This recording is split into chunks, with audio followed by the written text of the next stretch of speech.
people do not want to hear anything negative. They want to say negative stuff if it's their opinion that they don't like Donald Trump, or they don't like the economy, or they don't like the democracy, or they don't like whatever it is that they don't like. They have no problem dishing it out. But as far as hearing about it from somewhere else that's contradictory to their reality, to their likings, why being so negative? Why being so negative? Because people assume that anything that is not uplifting Mickey Mouse is bad. This is a product of illogical thought, a product of imagination. Why? Because this imagination is superficial. It is not a deep thought. It's not something that people really delve over, because anyone that does simply arrives at the conclusion that they're wrong. And many times this happens. Just today, this has been a recurring event. I guess maybe about a year ago or so, we did some shurim about cash advance business, and part of the shurim was bringing up the historical facts of what happened before the Holocaust, and what Hitler Yimach Shemo wrote in his book, and why he hated Jews, and so on.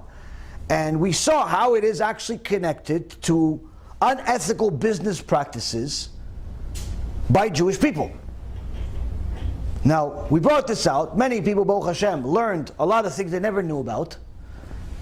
But the point being is that certain Reshaim, AntiSemites, decide to take a clip out of the shiur and highlight it for their purposes. Well, they say, oh look, he's saying that Hitler hated Jews because they overcharged in interest. You see, we were right all along. Whatever they're saying. They're taking a clip from the shiur.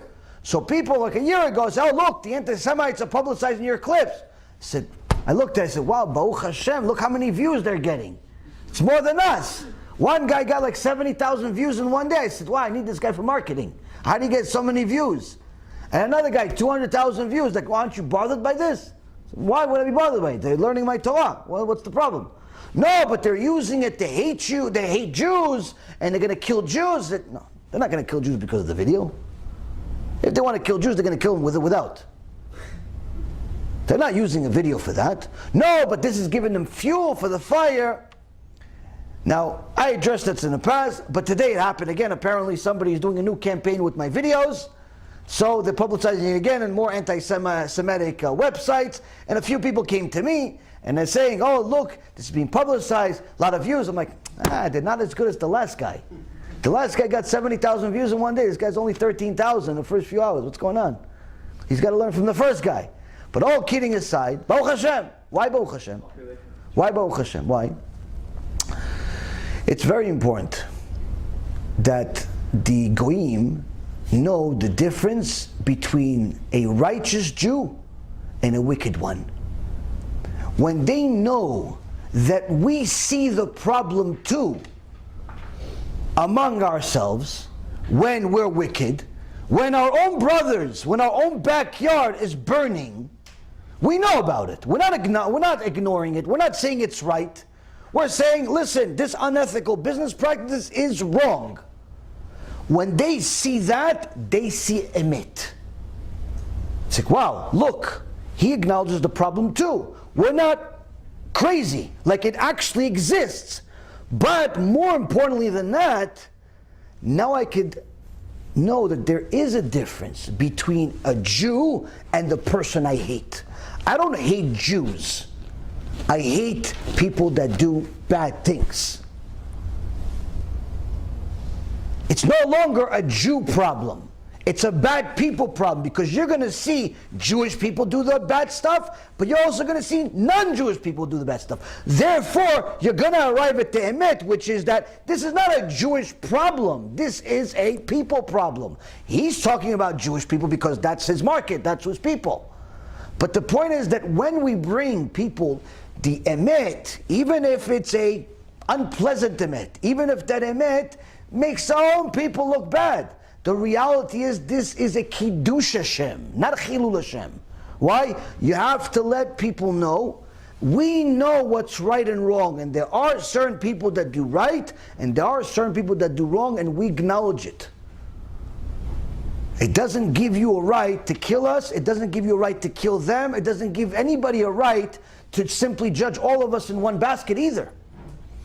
But the imaginary people, the people that like to delve on their imagination, like, no, one woman sent me a message, no, people are being killed every day because of this video. I said, well, how come CNN's not calling me? No one's calling me. What's going on here? People are getting killed over this video every day? It's the stupidest things in the world people have in their head. Why? Because they don't like it. Because it's not nice to hear that your own brother is maybe a criminal. But the reality is, that's the only way that you're going to let people know the difference between right and wrong, including your brother. The reason why your brother became such a horrible addict, such a horrible thief, such a horrible criminal, is because no one told him there's anything wrong his whole life. When he stole, no one, don't steal next time. Yeah, sure. He stole again. Oh, he stole again? Don't do it again.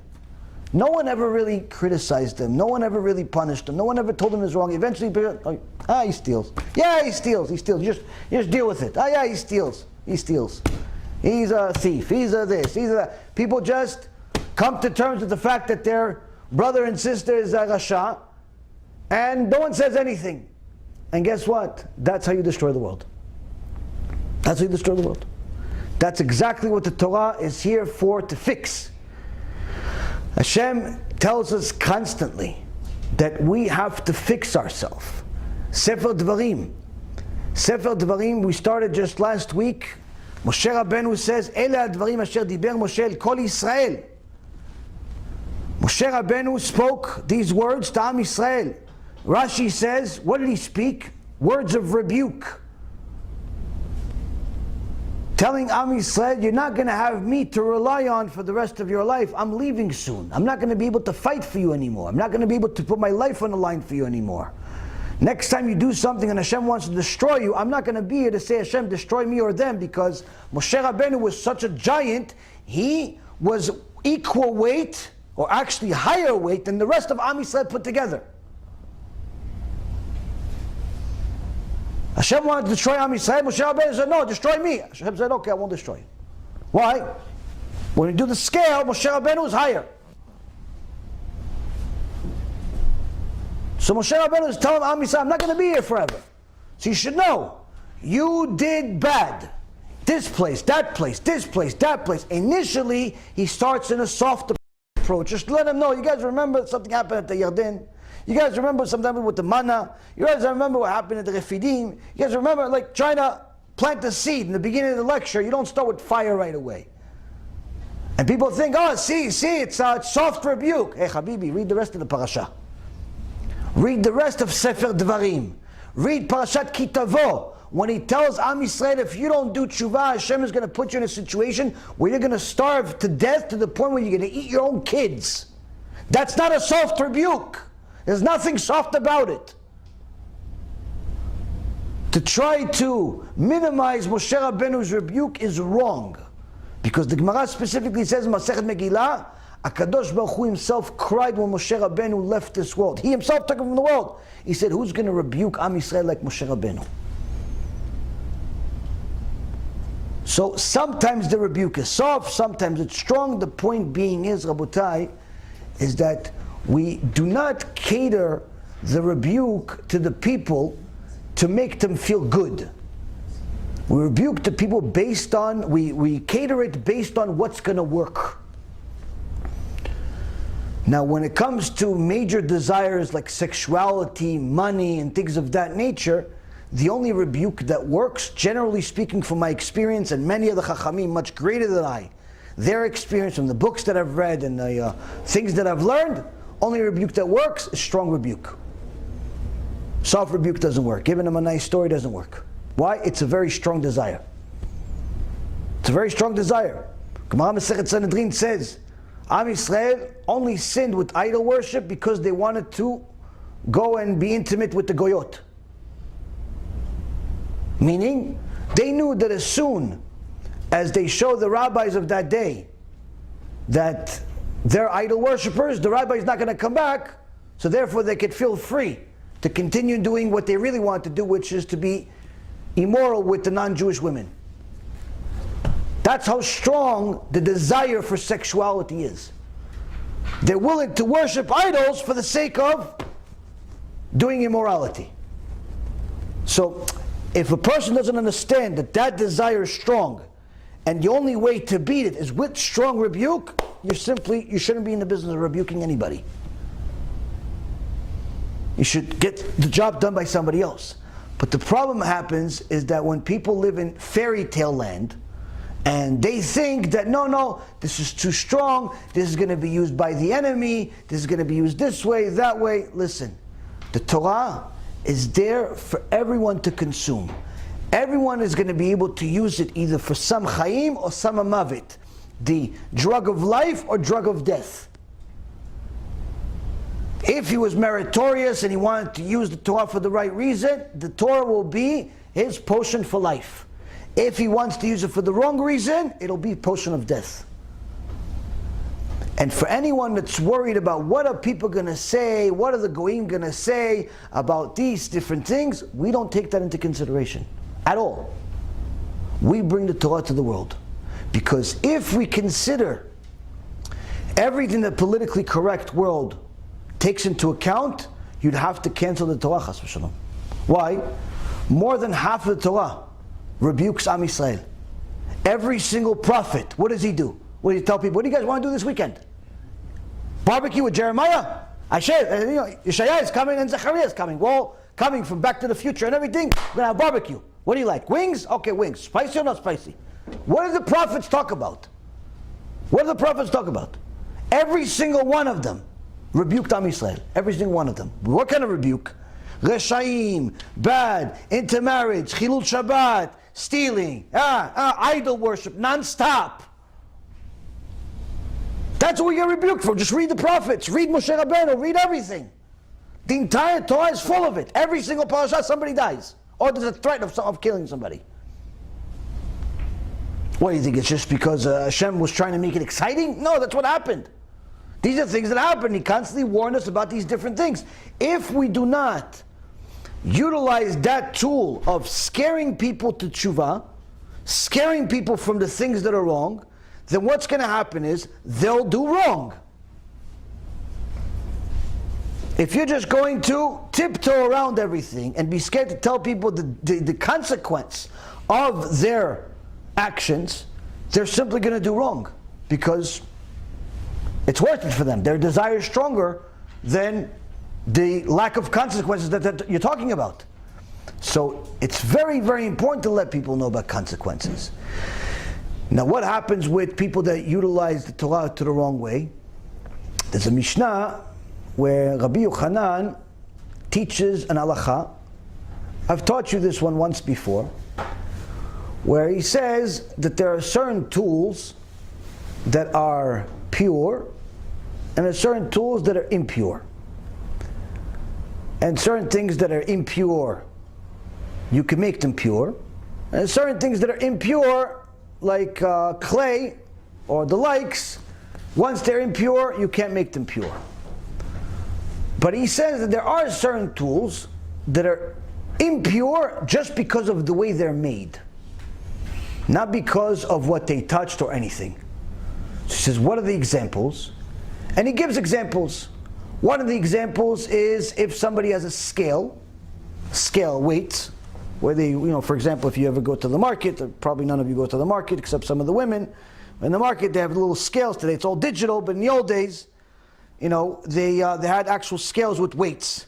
So you could actually distort the weights and make it as if you're selling the person more than what you are.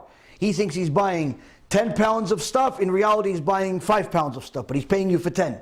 So you could distort the weights. He said, scale like that by default is impure, has tum'ah. Another thing is a hollow stick. And other examples that he gives. He says, why all these things? He says, because these are tools that the thieves use. The thief uses the hollow tool to make pretend like he's a homeless person, but in reality, he has all the money hidden inside his cane. Or better yet, he says he's going to go sell your goods. You give him the stuff, he puts on a stick, he goes to the market, he comes back with, instead of $500, he comes back with $50. And you say, oh, where's my stuff? I gave you $500 worth of stuff. He goes, look, you saw where I went, you saw where I came back, you saw where everything is. I don't have the money. Why? Because the money is hidden inside the stick. He doesn't have any pockets, it's sitting inside the stick. So by default, because this tool is used for stealing, it makes it impure. So then the Chachamim say, yeah, but Rabbi, you're now giving the secrets of how to steal to all the thieves that are going to read this Mishnah. They're going to learn how to steal with hollow sticks, with illegal weights, and so on and so forth. You're giving them a blue book of how to steal everything. You're giving them a blueprint of how to steal, how to become a professional thief in 15 different businesses. How to the Ponzi scheme, how to this, how to that. Rabbi, what are you doing? Rabbi Yochanan says, Oilim Omar, Oilim Lo Omar. Woe to me if I say it, woe to me if I don't say it. Woe to me if I say it, and the thieves go and learn how to steal from the things that I say. They never knew that you can make a hole in the stick and that's how you steal from the guy that's giving you goods. They never knew how to steal in the weights and that's how you put the weights. They never knew how to do all these different things. And now they read my Mishnah and they're going to learn how to steal. Oi to me! But woe to me even more if those same Reshaim, if those same anti-Semites, if those same thieves, if those same wicked people think that the Torah doesn't know their tricks, that the Torah doesn't know the emet, and that is much, much worse, and therefore we do not take the wicked people's actions into consideration. We publicize the Torah, and if they want to use it to bring damage to themselves, let them use it. As long as we're teaching Torah, we do not take any consideration whatsoever of how wicked people use it. None. Why? This is Torah, and I need to learn it.